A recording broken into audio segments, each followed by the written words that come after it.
Welcome to Hockey Nights in Vegas, episode 48. My name is Eddie Rivkin. I'm joined as always by Joe Payne. And looky what we've got here, ladies and gentlemen. For the first time ever, we've got a real live Golden Knights player. Our guy, Paul Cotter, has joined us. Paul, thanks a lot for doing this. Yeah, of course. Thanks for having me, fellas. We only have a few minutes of your time, so let's get right to it. Who dressed you for the gold carpet with the fedora and the sunglasses? That was all my doing.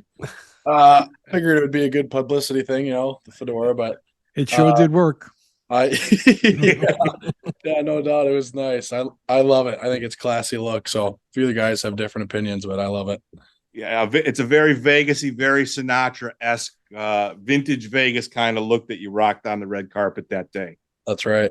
Go ahead. Hey, Go ahead, Joe. Paul, speaking of Vegas, do you enjoy living here and playing in front of an amazing crowd at T-Mobile Arena? Yeah, it is. It's a treat for sure. This city is. I mean, the fans are. It's everywhere. It's random people in casinos wearing, coats or hats. So some guys, people don't even know like what the team is, or just wearing the stuff. So license plates. I mean, you name it. So there's just so much backing on the fans for us. It is so nice. We have so much support. I mean, we did the fan fest the other day, and that was insane. That was so cool. They did a good job putting that together, and it's awesome to live here. The fans are great. So when you found out that you were going to make the club, did you set any personal goals for yourself? Well, you know what?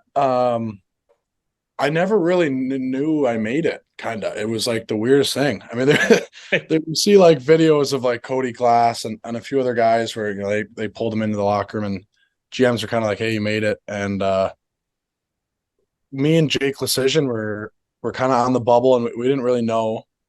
And then the regular season was starting. I remember, I think it was LA, if I remember correctly. We were flying there, and we went to practice that morning, and no one said anything to us. We're like, all right, I guess we're gonna go to the airport, right?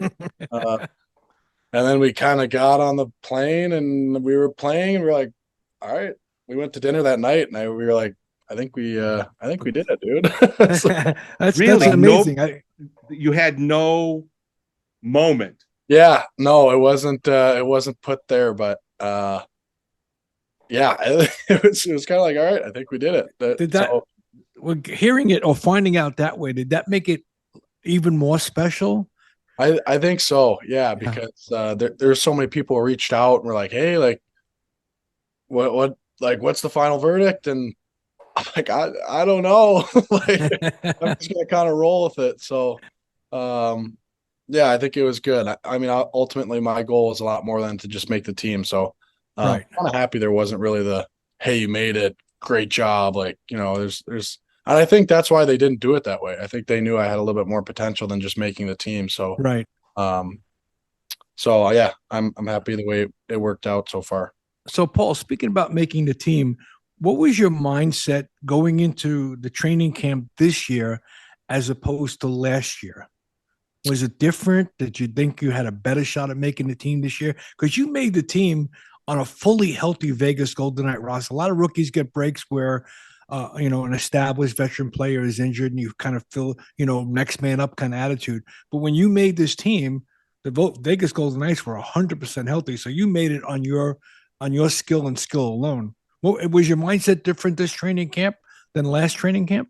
It was, yeah. I mean, I think one of the biggest things is sometimes when you go into a team, you're not going to make it. Well, I wouldn't say that, but the odds of you making it are pretty slim. So right. I think it's probably a little bit more relaxing. It's almost like you're just happy to be there. I remember my first camp, I knew there was probably very slim chance, but to see my last name on one of the Golden Knights jerseys and have a nameplate and all that, I think it was the coolest thing in the world for me to see. And I was easy. It was just, I went out there, I played my game. I think I turned a few heads saying, wow, this kid, he has pretty good potential. I think I had a pretty good camp. And, but no, this year was, I would say it was a little bit more nerve wracking, a little bit more serious to me. I knew there was a good opportunity to possibly fill a spot. So, it was taken a lot more seriously, and whether it was some people would probably be a little bit more nervous. And I just, I kind of did the same thing. I just played my game. I think you're being kind when you say you filled the spot because, and as anyone who watches Vegas Golden Knights realizes that Coach Cassidy has extreme confidence in you. You've played just about on every line. You've played on the power play. He's chosen you to in the shootout. So, Well, hold on. Logan Thompson chose him for the showdown. Let's be clear about that. Butch had no idea. Is that true? Or was this Logan taking unnecessary credit there? You know what? No, I didn't know we did that until after a few of the guys were chirping him about it. So, I think I saw there a TikTok and an Instagram video about it and stuff. But yeah, I saw after he kind of pointed the 4-3, and I mean, we do shootouts so much together after practice and morning skates and stuff like that. So, obviously, I know he's good at shootouts, and throughout the years, he knows I'm pretty good at them as well. So is Logan basically saying that you own him during the shootouts? Is that why he told Cassidy to go with you? We split it pretty evenly, but I'll take your answer better. Yeah, we can say that. Well, and that shootout goal actually got Mark Stone to say, "I need to take a lesson on my shootouts from Paul Cotter too." Did you know he said that? Yeah, I think that's the nicest thing he's ever said to me. So, all right. Well, I'm going to stay on the Mark Stone track then, since we've opened that door. You've developed a little bit of a reputation as a prankster, and there was a very famous prankster here a little bit before you got here, who's now in Minnesota. So you get Eichel, and you probably got Jake Lecision. We've heard you got a couple others. You have the fortitude to try to prank the captain? Oh, I don't know if I would. Yeah, I don't know. So the thing is those guys all initiated it, right? So I'm like, all right, if you want to play ball, right? But Stoney's laid back; he doesn't do much. But his chirps are starting to get a little bit more frequent as of late. So, no matter who you are, people can be humbled. So. Speaking of chirps, I don't see you chirping that much on the ice. Do you, or are we missing it? And yeah, no, I really don't. I like I said, if somebody initiates it, I'll probably say a couple things or find some dirt on them or something. But right. So who's the best chirper on the Vegas Golden Knights? Oh, Marchie's pretty good. Yeah, Marchie keeps on running. Marchie never shuts up, right? He's good. Ike's is smooth with it too. Really? Yeah, he's smooth. He's more of like joking. He knows a lot of people, so he'll joke around. But I think it's a good way. I'll kind of, when people get mad, it makes me laugh, and so that pisses them off even more. So I remember when we played against Boston. My mom actually sent me a video of it. I thought it was the craziest thing. I was just skating at a TV timeout, and Marchand came and gave me a hit. I actually saw that. I was like, what are you doing? he's being him, right? And my mom takes it as the way he's like, well, they notice you, right? Like, oh, they do, trying to get you off your game. And I'm like, yeah, I guess I did bury twice against them. So speaking of getting off your game, how did it feel playing against your idol the other night? And you wound up scoring 2 goals too. Man, that was special. That was really cool. I told my friend, I told my buddy, I texted him, I'm like, holy moly, like playing against Sid tonight. And he's like, yeah, you gotta get more points than Sid. So I'm like, all right, no problem. And, he buried it. He buried one right at the end to get him 2 points. He did. Yeah, like, that doesn't count. That it goes in the book, but it doesn't count for anything. Yeah, that's right. That was special for sure. I want to talk a little bit about mom and dad. Yeah. I was at the Detroit game. I'm a Detroit guy. Just describe it, playing in front of your folks in your hometown for the first time. Oh yeah, that was cool. I might have had a record amount of people show up to that game. Get to 100? Oh yeah, well over. Nice. Well over. That was really special. And I'm sure a lot of guys, their first time home, they have a pretty big crowd, whether it's old coaches, family members, stuff like that. But I doubt it'll be that much next year, but I know it's special because I mean I grew up playing hockey and we didn't know anything about it, right? Like my mom kind of figured it out along the way, and my dad was more of like the moral support of, you did great, you did great. He was out there as a coach with me when I was younger and stuff, and my mom figured out kind of what clinics to go to, what like private lessons, playing with older kids. For my first 4 years, 3 or 4 years, I don't think I got my skate sharpened. We didn't know we had to sharpen my skates. Wow.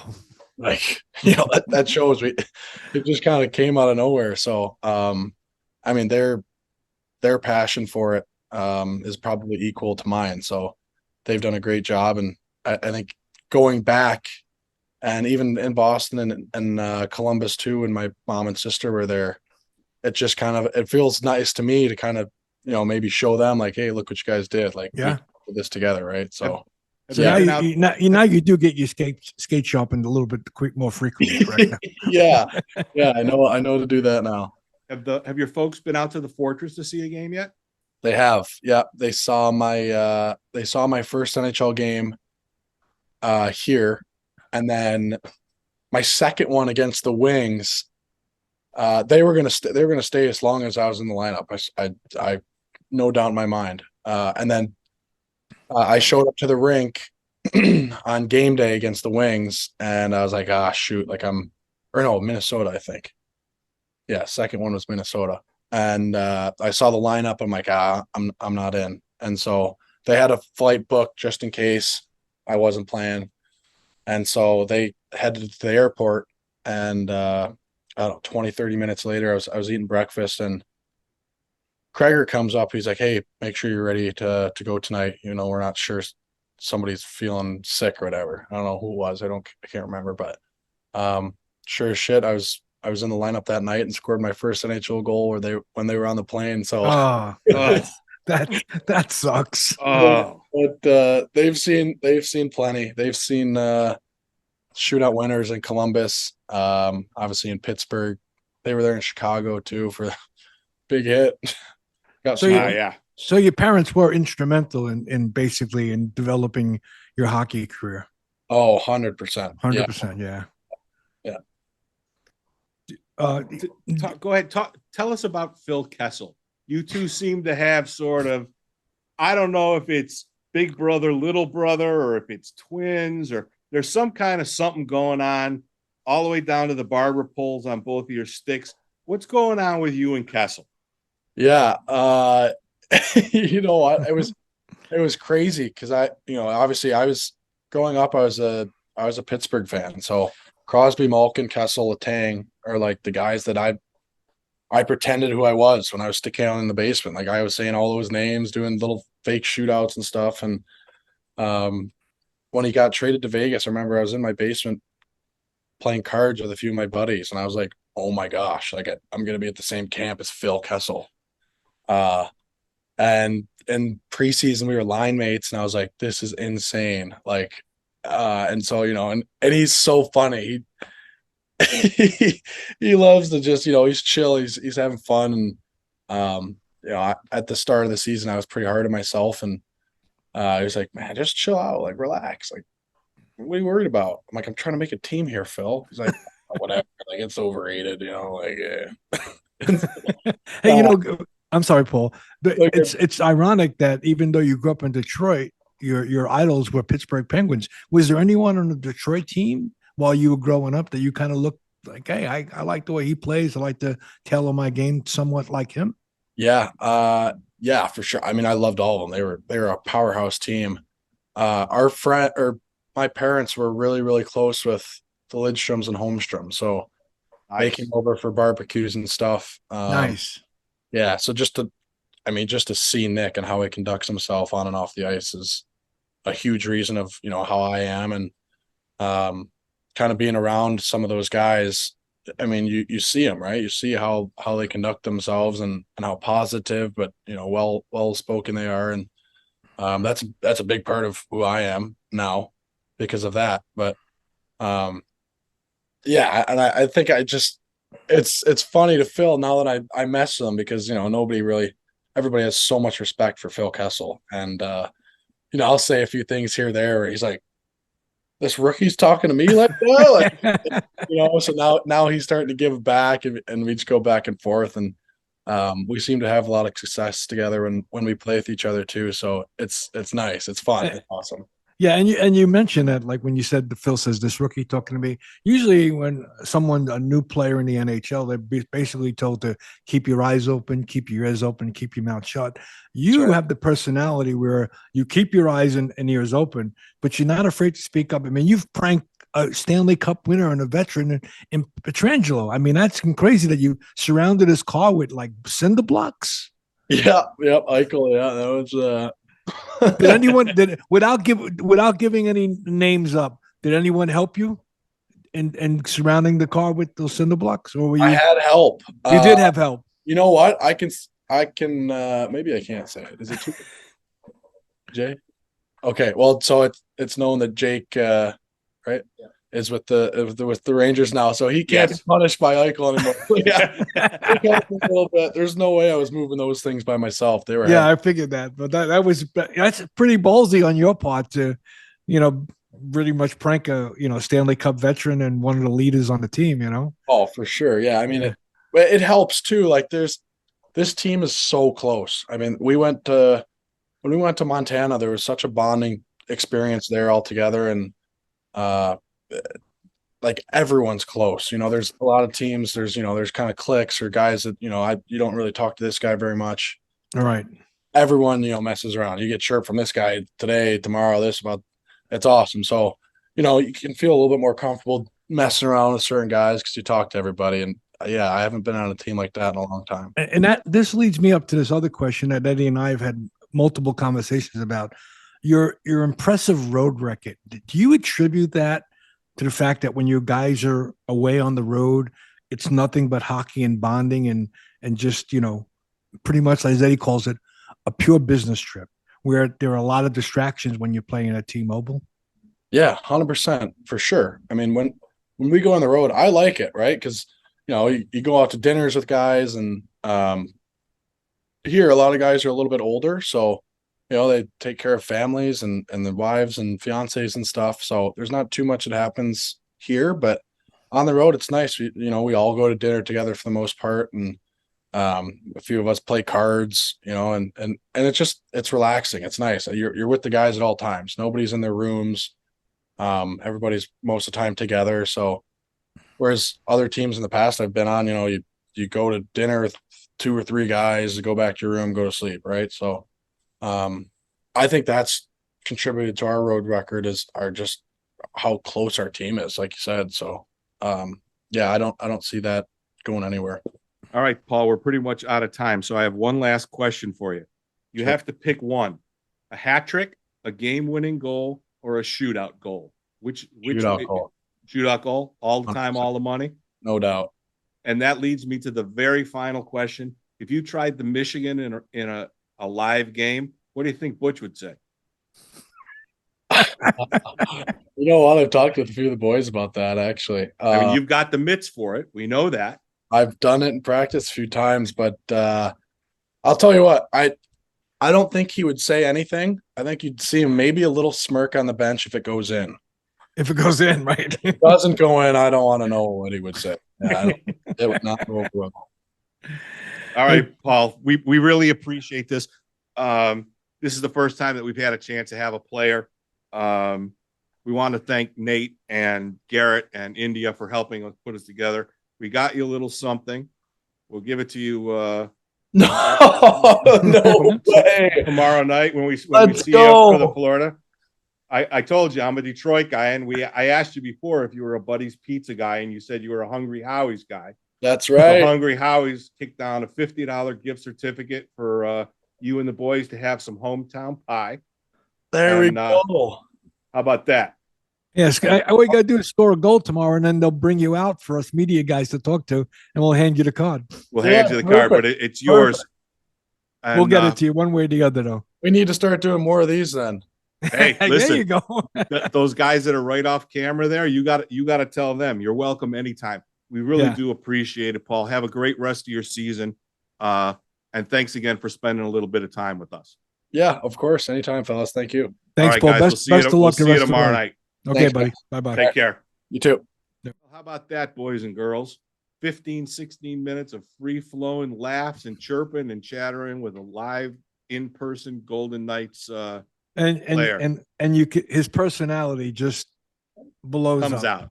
Yeah. I mean, what a happy kid. 23 years old, right? Making good money, living in Vegas. Is there really anything better that could possibly be? We talk about how Vegas future is set going forward here. This kid's going to be around for a while, and like you say, he's got pretty good scoring touch. He plays the power play. He's played on basically the top three lines all season, bouncing around. He was part of Cassidy's plan A, B, and C to find someone to play up on the top line, and Yep. and he doesn't miss a beat. And he's good for the team. He's good for the fans. He's good. He's just a good hockey player. He's a solid hockey player. He wasn't drafted to like 111th or somewhere pretty high. Yeah, And, something like that. and that's usually a struggle for a player getting drafted that high or low, whichever way you want to look at it, to actually make a team as good as the Vegas Golden Knights. And he's made that team. And like I said at the top of the show, he's made that team on a fully healthy team. He didn't get in because someone He was didn't injured. side door it at all. Right. He didn't side door at all. He stepped through with his 2 feet, his 2 hands, and we wish him nothing but the best of luck going forward. So now, if you haven't watched one of our episodes, you certainly have a reason to subscribe, ladies and gentlemen, because I think we did an awfully solid job. We don't really spend a lot of time patting ourselves on the back about stuff, but this was easily my favorite of the 48 episodes. It won't be nearly as long, so our friends who have ADD will be able to watch all of it. Lan, we're talking to you. But episode 47 coming out tomorrow. This episode 48 will be coming out early part of next week. I want to thank everybody for their continued support and subscribing to our channel. Share it with your friends. Knock on wood, this will be the first of many opportunities that we have to chat with the Golden Knights players. And again, we should thank Nate and Garrett at India on the communications team for the Vegas Golden Knights. I know we've been a bit of a pain in the ass sort of hounding them to get a player, but we really do appreciate it. And we hope that we really did the club a solid. And I feel like we certainly did ourselves a solid, Joe. Yeah, actually, and again, Nate, India, and Garrett, all three of them do an excellent job. And again, take our hats off to them for making this happen today, and we appreciate that. All right, that's going to wrap up the shortest episode that you'll ever see on Hockey Nights in Vegas, and we'll see everybody again. It was short, but it was good. It was good. All right, we're out of here. Take care. Take care, everybody.